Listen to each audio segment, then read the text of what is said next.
Hai semuanya, ketemu lagi bareng Mihu di sini. Oh ya, kali ini Mihu akan membawakan alur cerita Donghua yang berjudul Battle Through the Heaven. Mihu mengingatkan sekali lagi ya bahwa konten ini full spoiler. Tanpa lama-lama lagi, yuk langsung aja kita masuk ke isi ceritanya.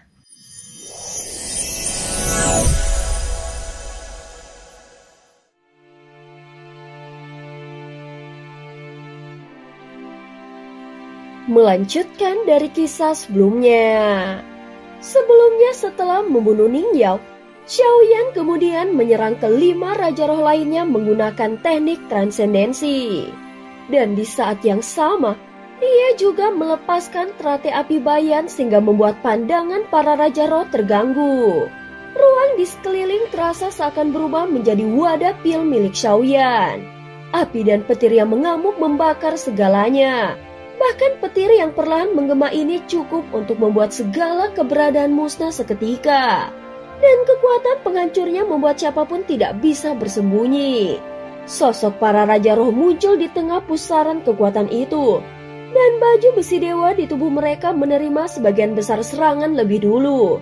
Adapun formasi pertahanan tingkat tinggi milik istana Tianren hanya bisa bertahan selama beberapa saat saja. Saat formasi itu hancur, baju besi dewa di tubuh para raja roh pun retak dan meleleh. Saat ini wajah mereka menunjukkan ekspresi ngeri dan takut akan kematian. Kekuatan penghancur yang membanjiri tempat itu begitu kejam. Namun dalam kekacauan tersebut, sosok Xiaoyan tampak tenang seolah sedang menginjak tanah datar dan seluruh ruang ini berada dalam genggamannya. Kalian tidak bisa membunuhku. Bahkan dulu pun kalian tidak bisa. Apalagi sekarang, kalian tidak akan bisa melakukannya, ucap Xiaoyan. Segera api hitam menyala dari tubuh Xiaoyan. Tidak peduli seberapa keras mereka mencoba melawan, mereka tetap tidak berdaya dan hanya bisa melihat tubuh mereka hancur dan meleleh perlahan. Xiaoyan segera melangkah mendekati Tiansun, lalu mengangkat tangannya dan menancapkan cakar api ke dadanya. Dengan suara ledakan, Xiaoyan mengambil jantung birunya. Kau pernah membuat kerusakan besar di dunia sensi, sehingga menyebabkan nyawa tak berdosa yang tak terhitung jumlahnya melayang. Kalian melakukannya hanya demi keuntungan diri sendiri dan perjanjianmu dengan para iblis. Jika aku membiarkan kalian mati begitu saja, maka itu hukuman yang terlalu ringan, ucap Xiaoyan.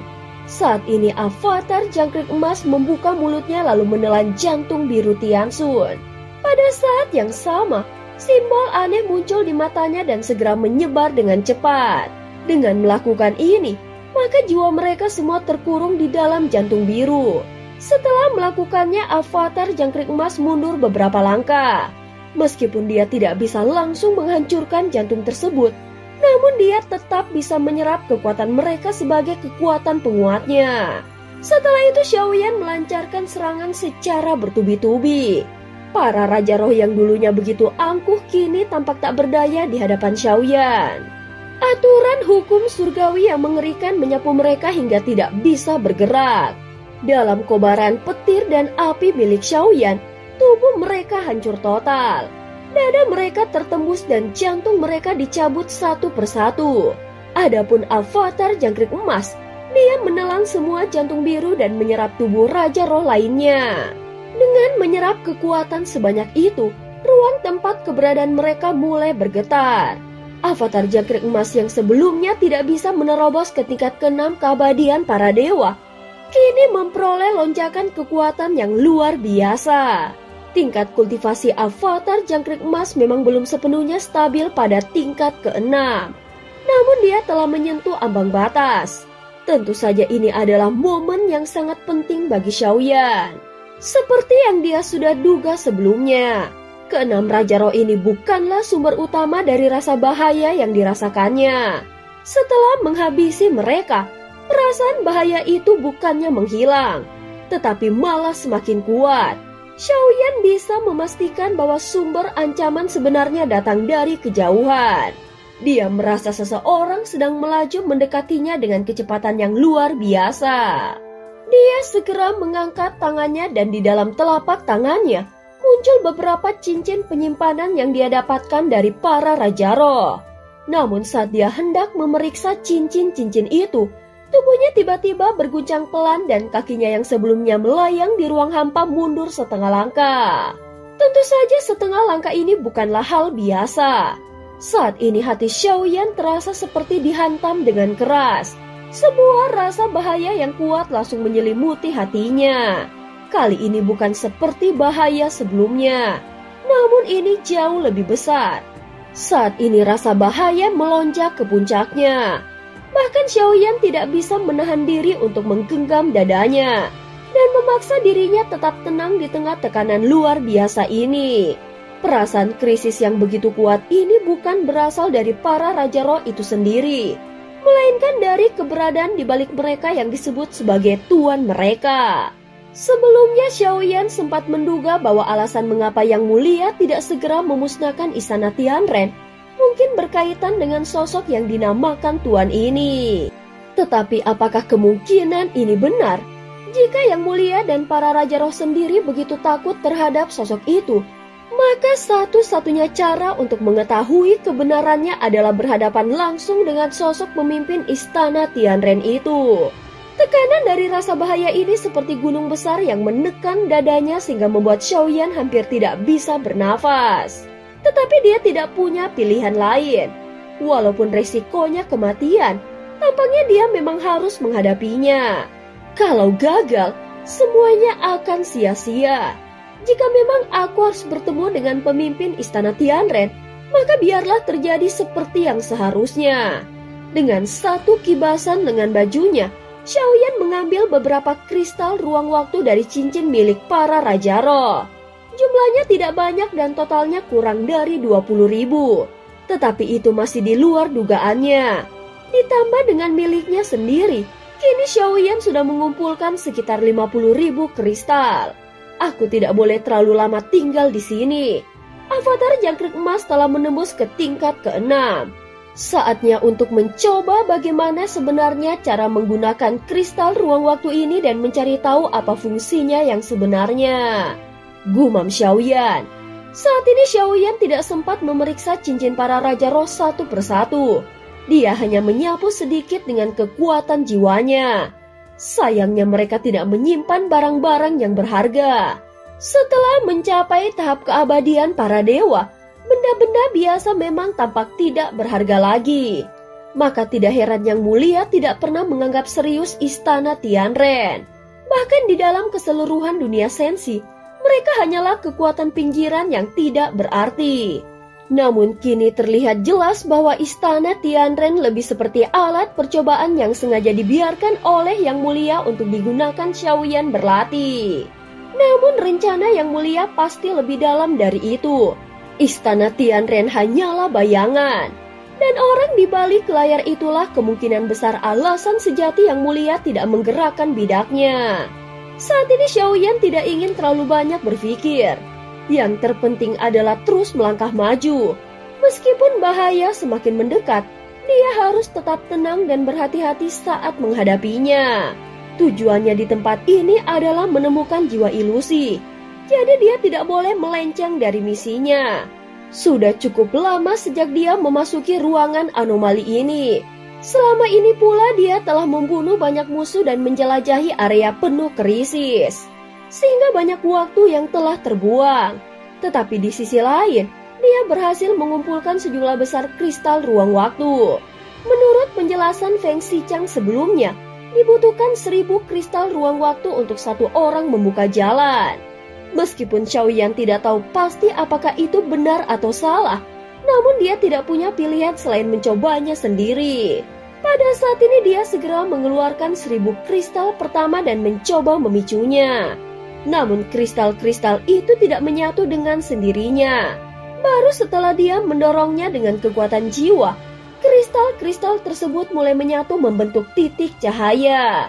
Sayangnya cahayanya masih terlalu redup. Dan belum terjadi hal yang istimewa. Bahkan tidak ada lorong waktu atau portal yang muncul. Setelah berpikir sejenak, dia menambahkan 1000 lagi.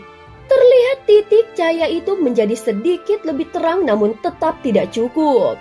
Akhirnya dia terus menambahkan hingga total 10.000 kristal disatukan. Barulah titik cahaya itu menyala terang dan tiba-tiba 3 lorong ruang waktu muncul di depannya. Namun Xiaoyan mengeringit saat melihatnya. Hal ini sama sekali tidak seperti yang dikatakan oleh Feng Xiqiang. Dari awal si rubah tua itu sudah berbicara ngawur dan tidak ada satupun kata-katanya yang bisa dipercaya. 3 lorong, mana yang harus dipilih? Petunjuk yang diberikan ratu di dalam gulungan sebelumnya tidak menyebutkan apapun soal 3 lorong ini. Para senior dari alam dewa kuno sudah terlebih dahulu masuk ke tempat ini. Namun sampai sekarang belum ada satupun yang terlihat. Saat ini di hadapannya ada 3 pilihan lorong. Mungkin jiwa ilusi itu hanya berada di salah satu lorong saja. Kalau dia salah memilih, maka dia harus mengumpulkan 1000 kristal lagi dari awal. Xiaoyan mengelus dagunya sambil berpikir. Adapun Yueli dan Ye Beijing, mereka masih berada di dalam kapal dewa kuno. Hal itu memang telah direncanakannya agar jika terjadi sesuatu yang tidak diinginkan, mereka bisa segera melarikan diri dari tempat ini. Sial, tidak heran Feng Xiqiang terus mengumpulkan kristal ruang waktu dari dulu hingga sekarang. Mungkin dia sudah pernah memasuki salah satu dari lorong ini. Namun sepertinya dia tidak menemukan jiwa ilusi. Jadi dia kembali ke ruang waktu untuk mengumpulkan kristal ruang waktu lagi. Saat menghadapi ketiga celah tanpa petunjuk apapun, maka itu hanyalah pilihan buta. Jika jiwa ilusi benar-benar ada di salah satunya, konsekuensi dari kesalahan tetap cukup besar. Jika Xiaoyan salah memilih, maka akan memakan lebih banyak waktu dan mengumpulkan kristal ruang waktu tidaklah mudah. Tentu saja ada kesulitan untuk menemukan jiwa ilusi oleh kultivator tingkat ketiga keabadian para dewa biasa. Namun Xiaoyan berbeda karena sebelumnya dia telah memperoleh fragmen jiwa ilusi Sudong. Jadi Xiaoyan dengan jelas mengetahui kekuatan yang terbagi dari jiwa ilusi. Bagaimanapun itu berasal dari akar yang sama. Dan secara alami Xiaoyan dapat merasakan keberadaannya.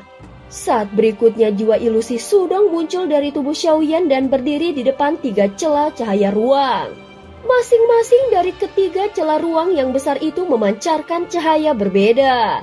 Namun sebenarnya Xiaoyan juga tidak yakin apakah jiwa ilusi Sudong bisa merasakannya dan memberikan arahan. Xiaoyan dan jiwa ilusi Sudong terhubung secara mental. Dan tidak mengejutkan jika mereka bisa merasakan gelombang yang sama. Namun hal yang aneh adalah bahwa ketiga celah itu mengeluarkan aura yang sama. Jika kekuatan jiwa cukup kuat, mungkin bisa merasakan bahwa ada fluktuasi yang tersembunyi di antara mereka.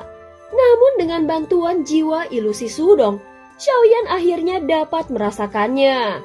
Setelah mengamati ketiga celah, pandangan Xiaoyan segera tertuju pada celah yang paling kiri. Itu dia. Telapak tangan Xiaoyan segera meluncur ke depan dan celah itu tiba-tiba terbuka. Adapun 2 celah lainnya mulai memudar. Saat berikutnya, Xiaoyan melangkah ke kapal dewa kuno lalu memasuki celah tersebut dan menghilang di dalam celah ruang. Lorong yang gelap gulita berguncang sejenak dan tiba-tiba pemandangan di sekelilingnya berubah menjadi terang benderang. Ruang waktu ini bukanlah kekosongan lain, tetapi sebuah ruang hampa yang terfragmentasi oleh kekuatan yang besar. Keadaan di dalam ruang hampa seperti tidak sinkron dan memperlihatkan daratan. Seolah-olah serpihan bintang terbelah menjadi 2 oleh pedang. Dengan semua elemen yang tampak lengkap namun kacau. Segalanya tampak terbelah secara tiba-tiba dari tengah, kemudian bergabung kembali secara tidak teratur. Di salah satu serpihan bintang terlihat ada 2 bintang dengan ukuran dan warna berbeda yang bergabung menjadi satu. Tingkat keanehan di tempat ini sungguh tidak terduga. Seperti sebuah ruang aneh yang terhubung secara tidak wajar. Namun terlihat cukup cocok dengan kemampuan jiwa ilusi. Bagaimanapun, jiwa ilusi memiliki kekuatan untuk melintasi kehampaan. Adapun jiwa ilusi yang dimiliki Xiaoyan hanya mengandung sebagian kecil kekuatannya. Tentu saja itu sudah cukup untuk membuat Xiaoyan dapat berteleportasi bebas di antara bintang.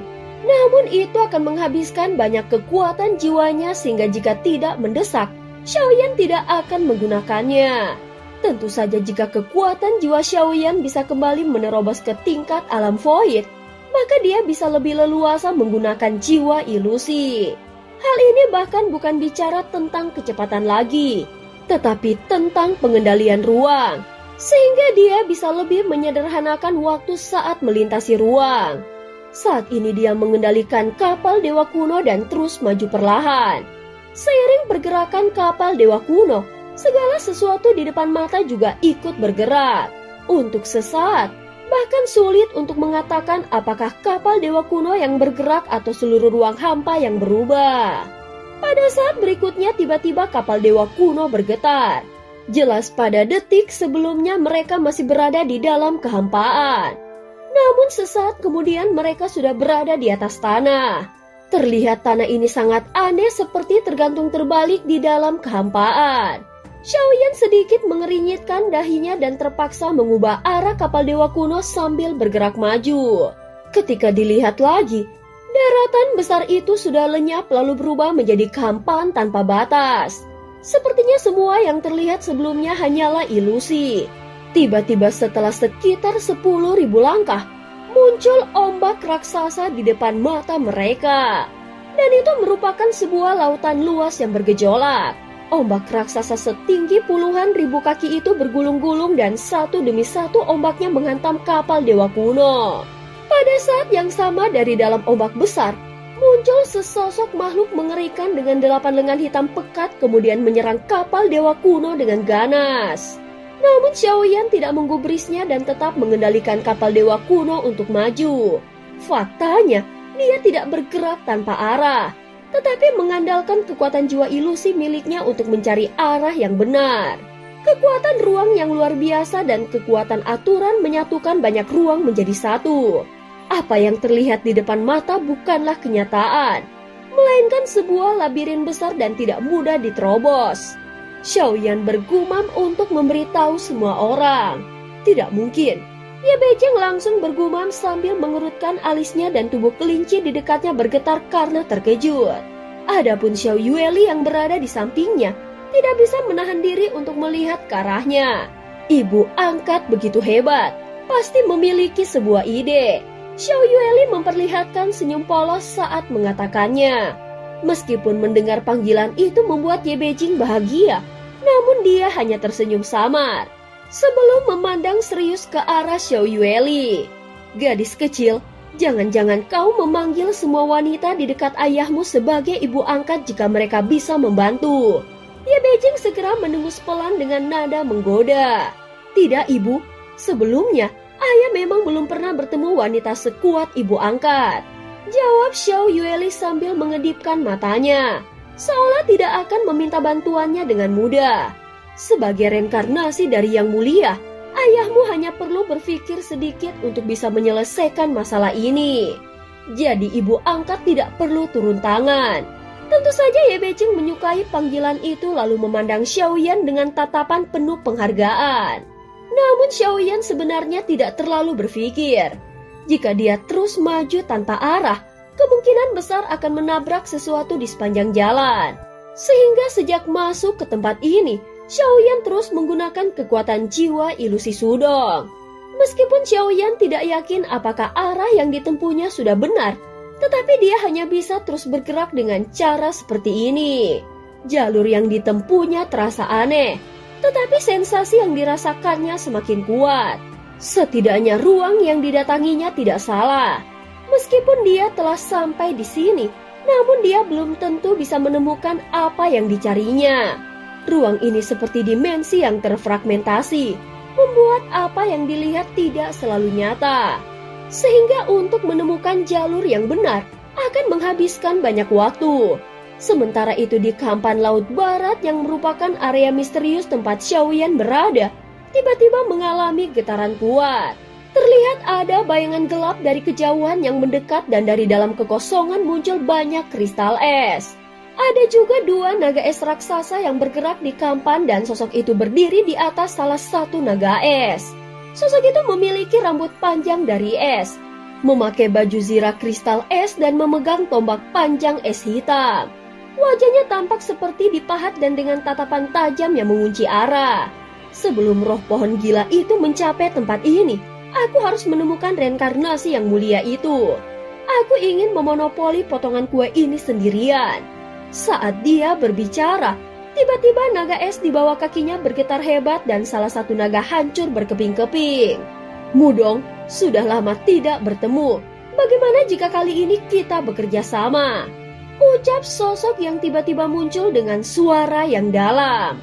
Dan cerita pun berakhir. Terima kasih udah dengerin Mihu dari awal sampai akhir ya. Sampai jumpa.